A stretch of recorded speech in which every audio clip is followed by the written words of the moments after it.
Sorry about that. Okay. We will call this meeting to order at 7:05 p.m. We'll do a quick roll call.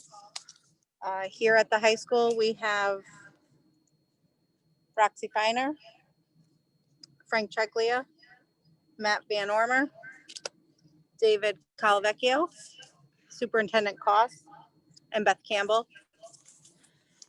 Do we have Heather Patchell? Here. Jennifer Nolan? Here. We also have Sarah Ethier here at the high school. Sal Santa Maria?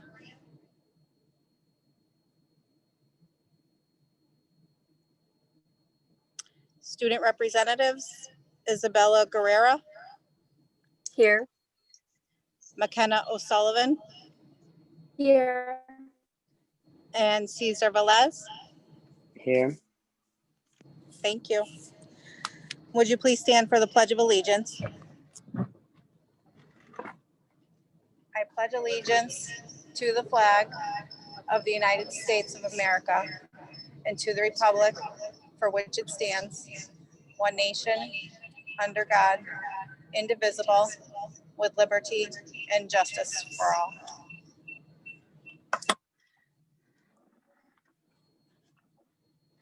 Any of you on the Zoom meeting at home, or Stacy, are you getting any feedback?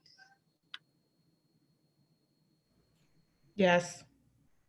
Okay, hold on 1 minute.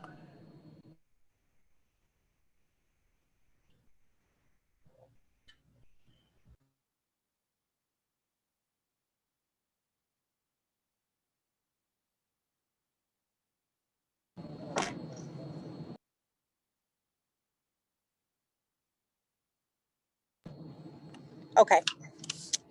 Item number 3 on the agenda is the approval of the agenda. Do we have a motion?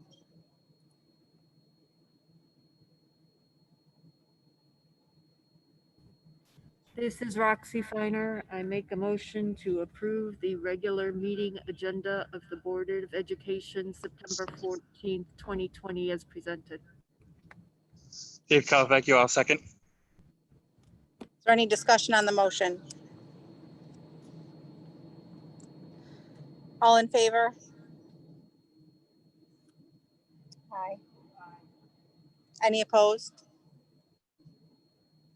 Motion carries. The next item on the agenda is public participation. We received 3 public comments. I'll read them to the board. The board did receive them this afternoon prior to the meeting. The first one is from Jessica Coer, 144 Litchfield Street.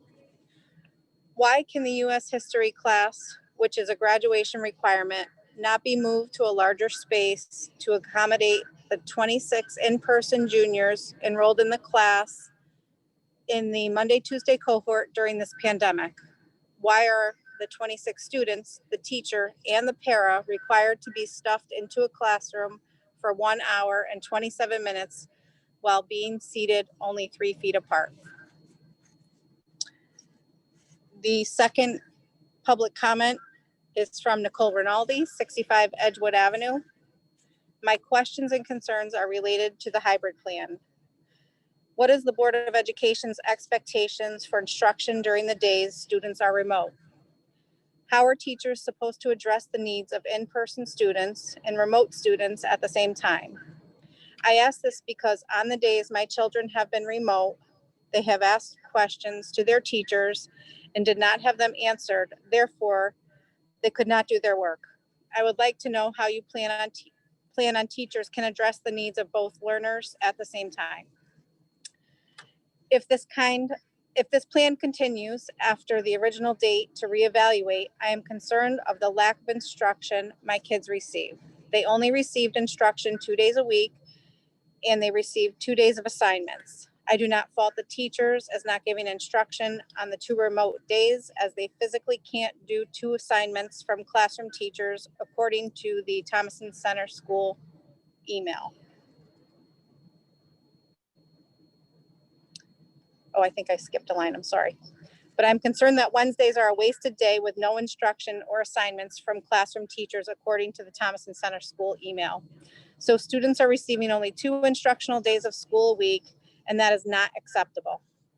Will all PD days be held on Wednesdays if this plan continues, since classroom teachers have post assignments on Wednesdays? Thanks for listening to my concerns, and I look forward to a response. Comment number 3 is from Tracy Hungerford, 99 Pleasant View Road. If we continue with a hybrid schedule through the winter, will we have snow days, or will snow days be treated like remote learning days since all students have a Chromebook? Thank you. So I would just like to remind the public that they will receive an email or a letter response from the board and Superintendent Cost. And the responses will be available at the next Board of Ed meeting for the public to view.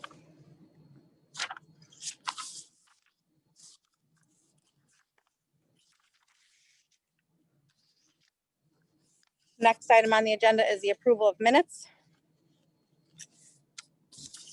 Do we have a motion to approve the regular Board of Education meeting minutes dated August 17th, 2020?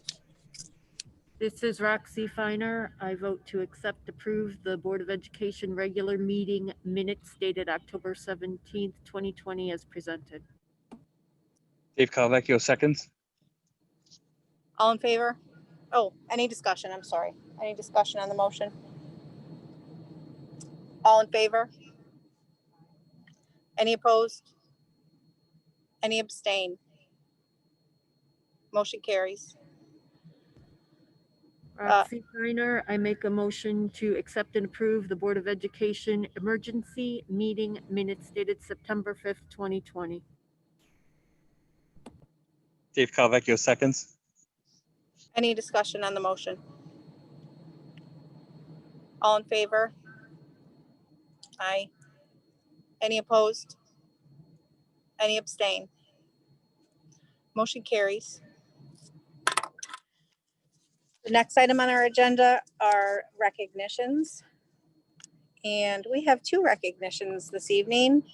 First one is for our student Chloe Samos, who was Thomaston's National Invention Convention winner. And I believe we have a short video about Chloe.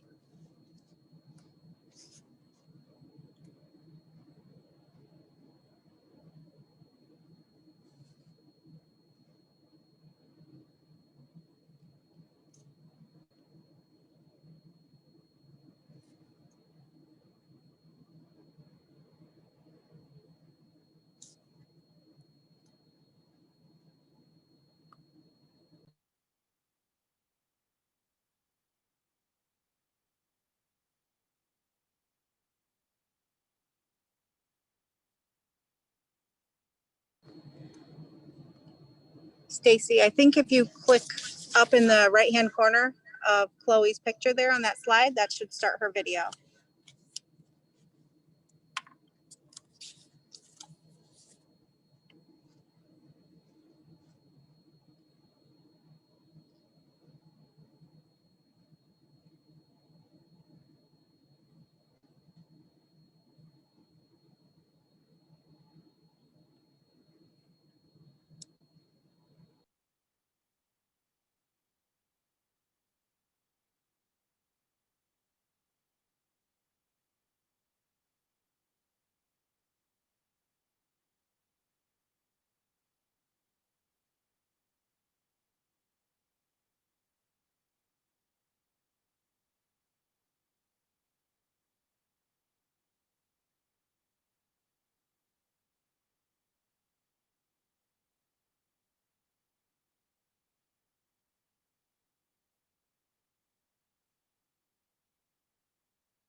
Did everybody see that? No, we didn't see it, Stacy. I'm sorry. Hang on one second.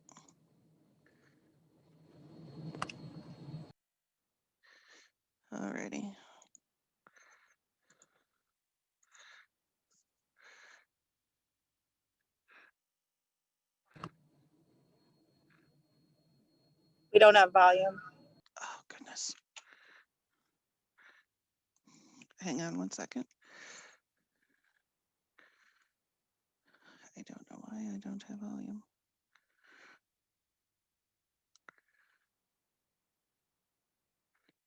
Okay, here we go. Let me try that yet one more time.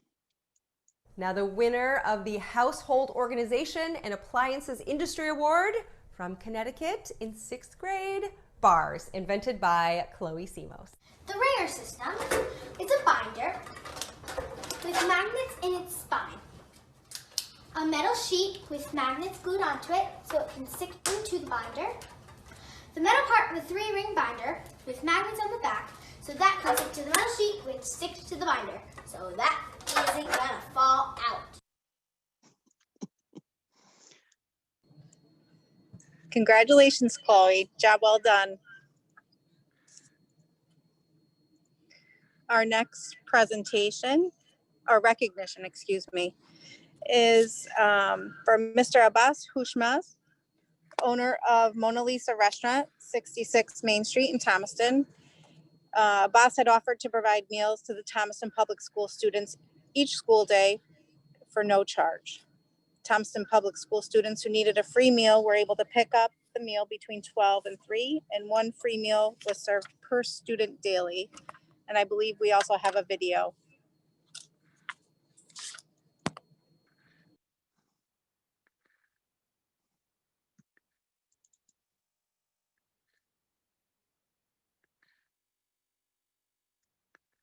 We just want to help the community. We just want to help the community, and we just want to help the Mona Lisa students. Ristorante is giving back to local children while schools are still closed due to the coronavirus pandemic. Each weekday, the Thomaston restaurant is offering free student lunches for curbside pickup or delivery from 11 a.m. to 3 p.m. We don't ask no question. You just, if you're hungry and your family is hungry, and you order lunch, and we make it. In addition to lunch, the restaurant also provides a snack pack for each child filled with fruits, vegetables, a juice, and a snack. Students can choose anything on the menu, and Hushman says he is feeding up to 200 kids per day. While business is down, he is proud to provide for children who relied on those school-provided lunches. Of course, it's money coming from my pocket, and I have to work 7 days a week now, and I just never thought of it, like how it's gonna like impact me, because I didn't want to. And he says the decision to do this was an easy one. I choose back to the community because they give it back to me, and I just love this community. In Thomaston, Natasha Lubchenko, News 8. On behalf of the Board of Education, I would just like to again thank Abbas for providing our students with their lunches and for giving back to the community. So thank you again. Next, we have presentations. There are none on the agenda, but we do have 2 new administrators that would like to introduce themselves to the board. And first, we will have Gianni Perugini, Assistant Principal, Thomaston High School. Hello, everyone. Can you hear me? Yes, we can All hear right, you. thank you. Great. I prepared a statement that I'd like to read. Superintendent Koss, commissioners, and student representatives of the Thomaston Board of Education. I am excited to join you tonight, and I wanted to use my brief time to thank all of you for the opportunity to serve as the assistant principal at Thomaston High School. I am thrilled to be a Golden Bear. I look forward to assisting Mr. Perucci, as well as all of you, with the awesome responsibility of fulfilling our school's mission of high academic achievement, as well as cultivating the social and civic responsibility of all our students and families. I believe Thomaston is a unique place with a dedicated staff committed to academic excellence, and it is my honor to be able to continue to foster that as part of the administrative team. I appreciate all the countless hours of work you put into making sure we achieve our mission, and I look forward to doing my part. So thank you very much. Thank you, Gianni, and welcome to Thomaston. Thank you. Next, we have Jessica Badowski, who is the Director of Curriculum Instruction and Student Assessment. Hi, everyone.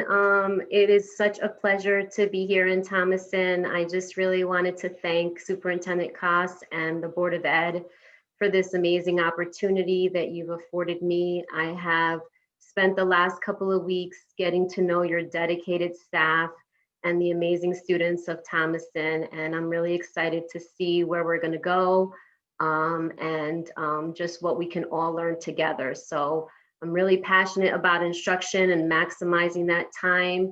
And I'm also looking forward to our student outcomes getting better. So hopefully working together, we'll be able to do that. And thank you again for this amazing opportunity.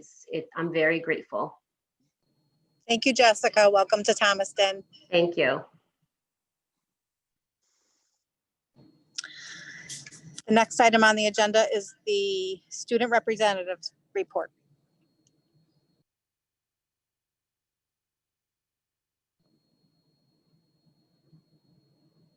Do we have a student representative report?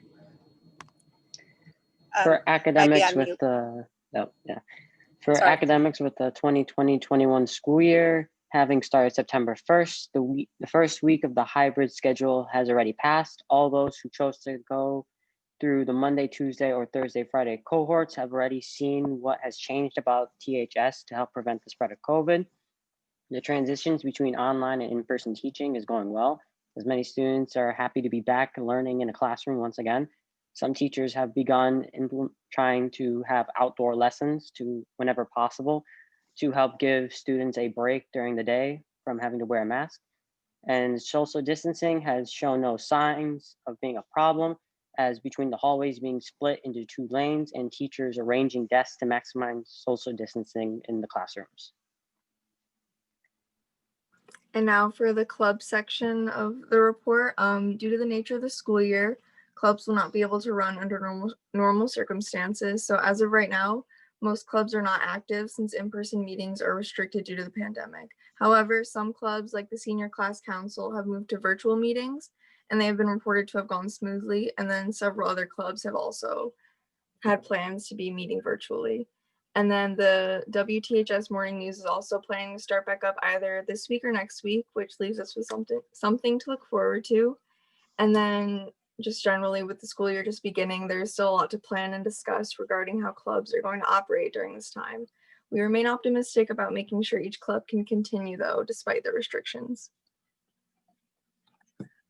For athletics, Thomaston High School athletics are back in swing. All 4 fall sports have become a new style of practice. Each team has been split into cohorts and groups of under 10 in order to ensure social distancing measures are still taking place. Practices for each team are limited to 1 hour, and like I said, each cohort has about 7 players in each.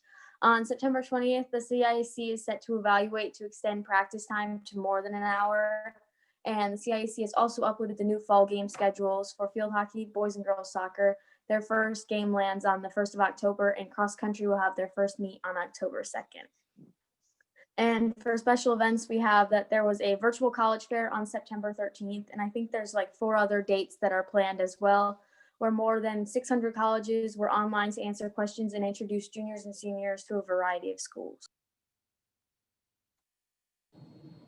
Thank you. Next, we move on to the chairperson's report. You had all received in your packet the CABE letter to Thomaston Board of Education, which was just regarding Thomaston continuing to utilize their services. Item number 9.2, meeting in person for future Board of Education meetings. We just wanted to have a discussion on this as things have been changing and moving forward, and we wanted to get back to in-person meetings. We've had an issue coming up with a space. We don't have any public space that we can use at no charge, where we could have the max amount of public or participants there. Per our policy, we're not supposed to have outside visitors into the high school or into any of our schools other than employees and students. So I don't know if you want to give them a little more information on that.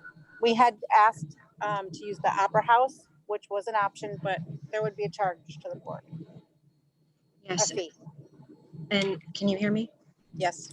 Regardless of the location that we hold our meetings in, we are still it's still being recommended by the Connecticut Association of Boards of Ed that we do not have more than 25 people present. So if we had our full complement of the board, we would have 9 board members plus 3 student board members plus myself. So we would take up half of that capacity, no matter where. This room can have up to 39 people in the audience, socially distanced, but right now they're asking that we keep the total capacity at 25. Once that's lifted, then we know what our capacity is in this room for social distancing. The issue here is whether it's now or when we have our meeting on the 28th, we should contemplate how we want to hold these meetings in the future. As we know, for the people that are in this room right now, it probably would have been a much better meeting if we were not in this room, because we're hearing a lot of echo, everyone has to tune in, but we're all sitting 6 feet apart. It's very odd. But if we want to have meetings in person, we're going to have to continue to socially distance. And if we want to have our meetings open to the public, we're going to also need to have some type of Zoom capacity. We need to either come up with equipment that'll allow us to keep meeting in person, or find a way where we can continue our meetings without being in person so that we don't have to come up with equipment. But no matter where we go, any place, whether it be in this building or elsewhere, we're at a capacity of 25 right now. So that means our students of the month would not be able to be honored at this meeting in person. Our faculty meet and greet, we would not be able to host if we were going to reach that capacity. And further, we wouldn't want to have students from other buildings coming to this building because of the way we're cohorting. So when we go to meet on the 28th, we should really think about how we want our plan to look for the next so many weeks going forward, and how those restrictions are going to impact our in-person board meetings. So the Opera House did offer us space, but the Opera House, again, we'd only be able to put 25 in right now because of the restrictions put on us as an entity. But they would charge us somewhere between $100 and $250 each event, with an hourly rate after the first 90 minutes. Because someone would have to be there, a member of his staff would have to be there. Anybody have any comments or questions or want to have discussion on this now? This is Roxy Feiner. My question is, why is Abe recommending the 25 person, and how did they come up with that? Is that an appropriate amount of people at a Board of Education meeting as opposed to the Department of Health or the governor's office? So CABE is using the recommended gathering number for an indoor meeting. So this is considered like a public gathering or a private meeting. So they were using that recommendation and they pushed that out to all the boards. If the board would like, I can call our Department of Public Health and say, what is it that you would allow? We know we can fit 39 out there, even if we reduce that by a few and give us more space, or keep this tiered look. For those of you that are at home, we have 1, 2, 3, 4 people on stage, 1, 2, 3 on the floor, and we're all facing the same direction like we do in our classrooms. So we could have enough capacity for our board to sit in 2 tiers and have an audience. But that would be with permission from the Department of Public Health. And I can make a call, no problem, to find that out. But CABE right now is asking boards to stick to the 25 limit. But yet we can go to a restaurant, yet we can go to so many other events, but I will gladly call Torrington tomorrow.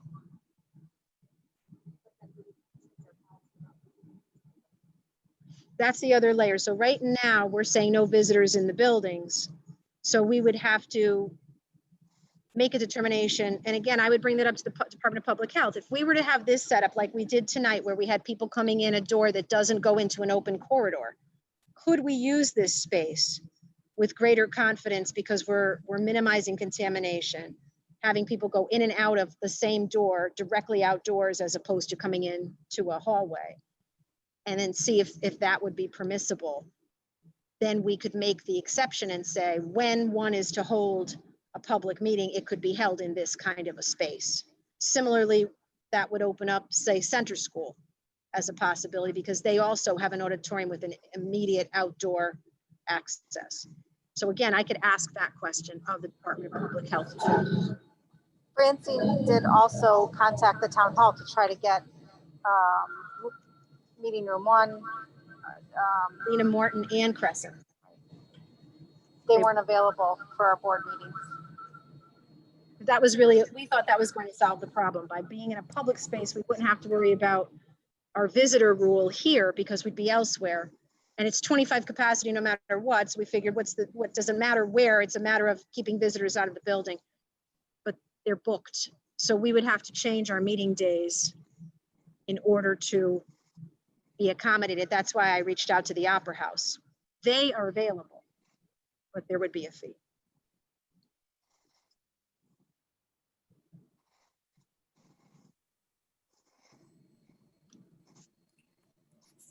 I guess my only other question would be, this is Matt Van Ormer. Could we keep public participation like it is now, where they would submit their questions online?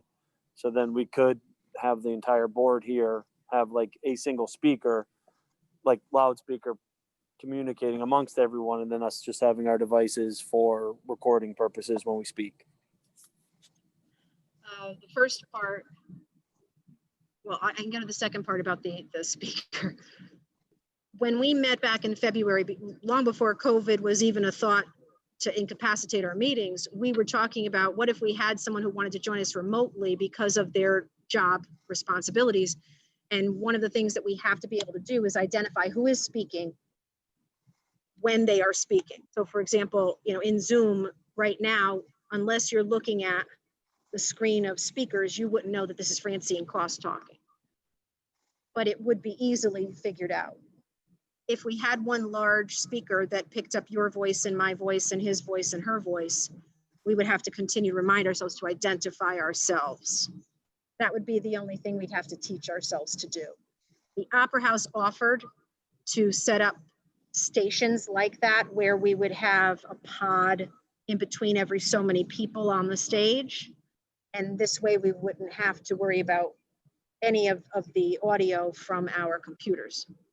They also offered to show the Zoom meeting to us on their screen so that, again, we wouldn't need to be sitting in front of a computer. We would see everything at the same time.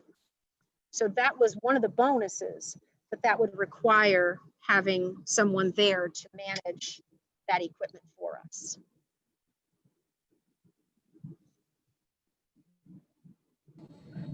But I'm sorry, that was the first part of what you said. Well, just like we're worried about people constrictions, if we open it up to the public. Can't really hear you. How many people came in? Oh, Matt, they can't hear you. You on mute? So without going to the Department of Public Health and asking for what they would consider a cap indoors, using the 25 cap, no matter where we are, we'd always be at 25 if we allowed visitors. So we would always be at 25.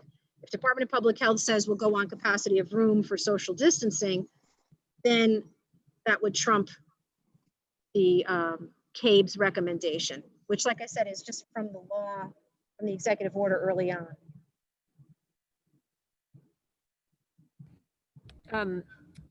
This is Roxy Finer. Matt had mentioned, can we meet as a board without the public and have the public continue to submit their questions and comments online?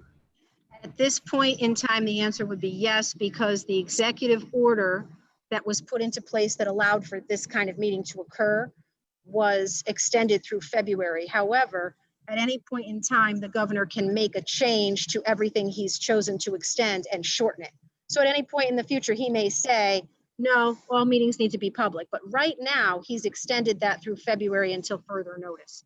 So we would be covered until our January meeting, because I believe the February deadline is just before we meet in February.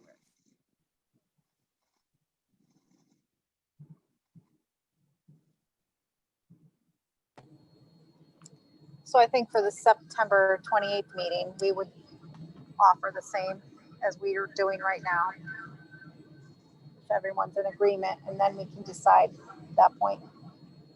Would you then want to do this in person, or shall we scrap this until we have information from the Department of Public Health and maybe some other equipment?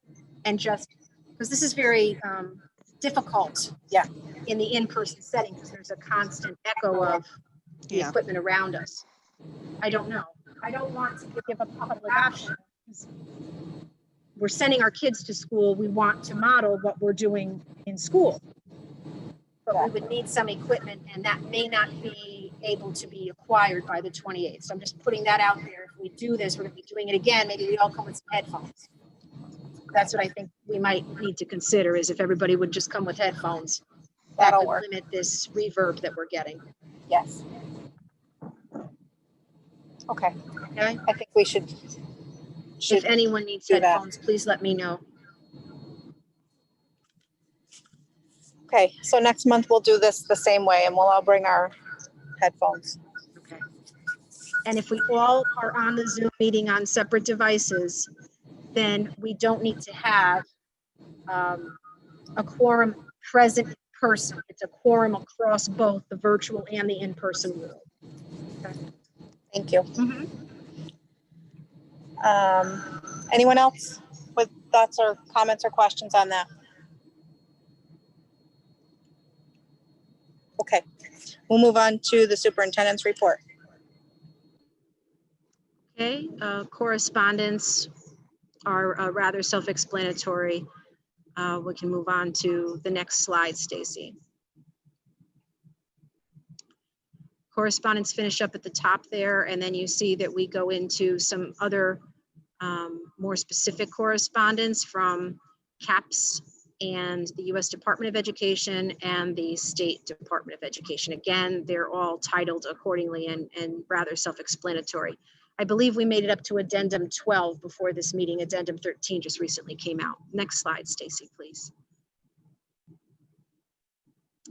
We have our administrator's report, and what's a point of note here is that our curriculum director has asked that we accept and approve the preschool curriculum as presented, and what she presented us with were units and learning targets.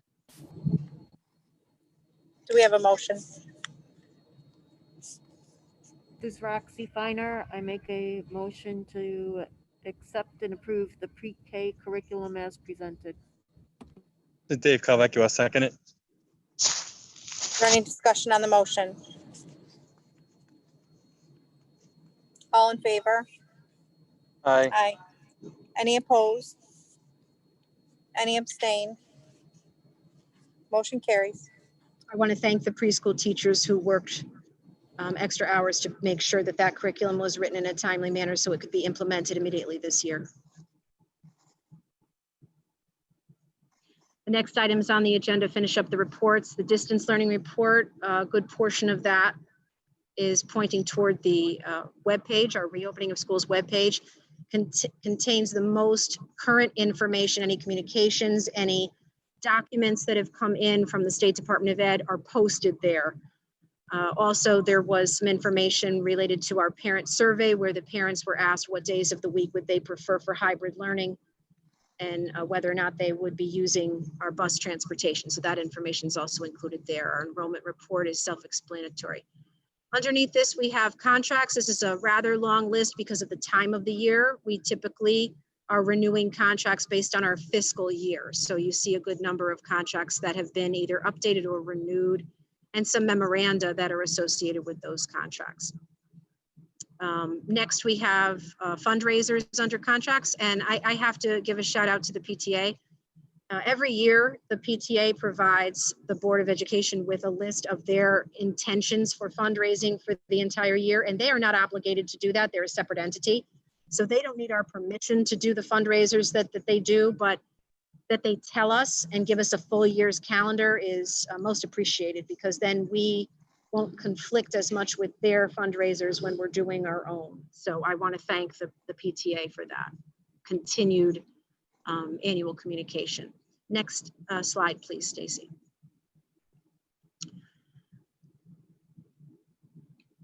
The next slide begins personnel. We have new hires, transfers, retirements, resignations. There are no renewals because of the time of year. And then the next slide are our stipends, I believe. Yes. So with all of this information, again, this is the time of the year where we are reappointing people or appointing new people to the stipend positions. So the list is long, but I ask that the Board of Education acknowledge the new hires, retirements, resignations, and stipends as provided. This is Roxy Feiner. I make a motion to acknowledge the superintendent's notification of personnel, specifically new hire, transfers, retirements, resignations, renewals, stipends per policy 4112, 4212, personnel, certified, non-certified, appointment and conditions of employment as presented. Second by Dave Calvecchio. Any discussion on the motion? This is Roxy Feiner. I noticed that we don't have our coaches, and I know we have approved some of the coaches, but I know we also have coaches that are not approved that are coaching, and I'm wondering what our status is there. I'll check with Mr. Perucci in the morning and see.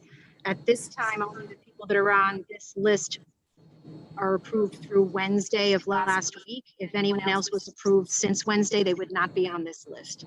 So I'll make a comparison and I'll get back to the board. Thank you.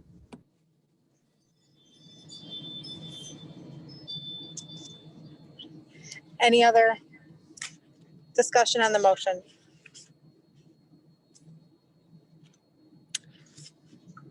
All in favor? Aye. Aye.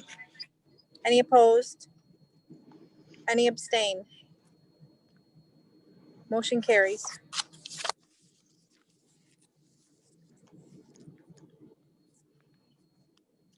On the next slide, you'll see that we have no one currently requesting family medical leave. We have 2 interns that have joined us, both at Center School. We have no field trips. And we have no disposal of books or equipment at this time. That concludes my report. Thank you, Francine. Next, we have the committee reports. Do we have a report from the Budget Finance Committee?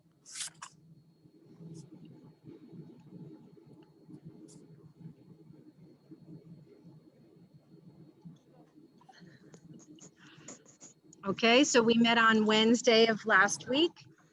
The committee met and discussed budget information for 2021, including grants. There were no transfers, and the expenditures for this August were very close to the expenditures that we had this time last year. So I ask that the board vote to accept and approve the business finance report as presented. This is Roxy Feiner. I vote to accept, approve business and finance report and expenditures per policy 3432, 3433, business non-instructional operations, budget and expense report, annual financial statement as presented. Dave Calvecchio seconds. Is there any discussion on the motion? All in favor? Aye. Any opposed? Any abstain? Motion carries. Next, we have the policy committee report. We met earlier this evening virtually. There were no presentations. We did have one discussion item, which I would like to make mention that the board should review before our next meeting. It's policy number 1330, which is the use of facilities.